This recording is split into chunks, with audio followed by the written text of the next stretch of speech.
আমাদের ধর্মঘট আমাদের ইনস্টিটিউশনে একটা ছেলে, আপনারা জানেন, সে আত্মহত্যা করেছে, বহিরাজ্যের আসামের একটা ছেলে, ইনস্টিটিউশনের ছাত্র।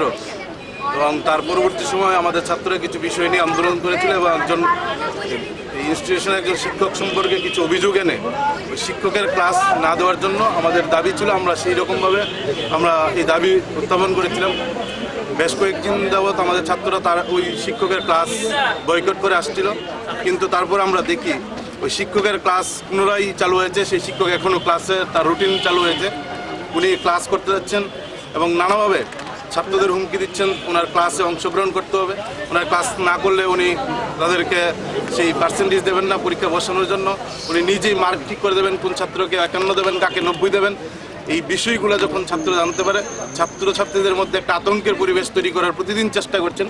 এবং আমরা সেই দাবি যে এরকম যে শিক্ষক কোন ছাত্রকে তার পছন্দ মতো ছাত্রকে তার পছন্দ মতো নাম্বার দেবেন, এরকম করে ছাত্রদের মধ্যে একটা ডিবেট তৈরি করা, ছাত্রদের মধ্যে একটা আতঙ্কের পরিবেশ তৈরি করা, আমরা মনে করি কোনো শিক্ষক এই ধরনের কাজ করতে পারে না। ন্যূনতম উনি যদি শিক্ষক হন, আমরা এই প্রশ্নেই আমরা মনে করি এই শিক্ষককে অবিলম্বে ক্লাস দেওয়ার যে রুটিন, সেই রুটিন থেকে ওনার নাম প্রত্যাহার করতে হবে এবং ওই যে ছাত্রটা মারা গেছিলো তার তদন্ত দ্রুত শেষ করা এবং এই শিক্ষকের ক্লাস যেন কোনোভাবেই না দেওয়া হয়, ছাত্রদের সেই ক্লাসে যেন উনি অংশগ্রহণ করতে না পারেন, সেই দাবিতে ছাত্রদের নিয়ে আমাদের এই বিক্ষোভ।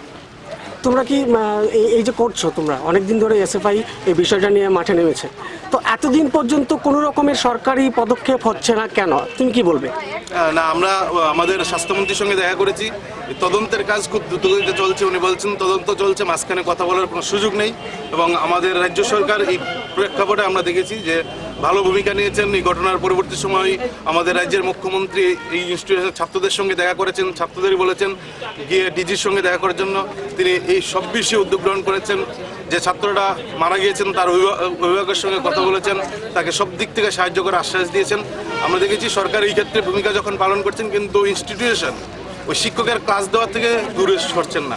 আমাদের দাবি হচ্ছেন ইনস্টিটিউশনের যিনি প্রধান প্রিন্সিপাল, ওনার কাছে আমাদের দাবি এই শিক্ষকের জন্য ক্লাস না দেওয়া, এই রুটিন থেকে যেন শিক্ষকের নামটা প্রত্যাহার করা হয়। মানে ওনাকে কি সাসপেন্ড করা হোক, তোমাদের এই দাবি থাকবে? আমাদের সাসপেন্ড করা না, কিন্তু আমরা বলছি ছাত্রদের কোনো ক্লাসে তিনি অ্যাটেন্ড করতে পারবেন না, ছাত্ররা ওনার ক্লাস করবে না। স্বাভাবিক কারণে ছাত্র যেহেতু ওনার ক্লাস করবেন না এবং উনি যেহেতু ছাত্রদের নানাভাবে হুমকি দিচ্ছেন, তার নাম্বার দেওয়া, তাদের পার্সেন্টেজ, তাদের পরীক্ষা বসার ক্ষেত্রে যে পার্সেন্টেজ, সেই ক্ষেত্রে ছাত্রদের উনি পছন্দ মতো ছাত্রদের সেই পার্সেন্টেজ ঠিক করে দেবেন।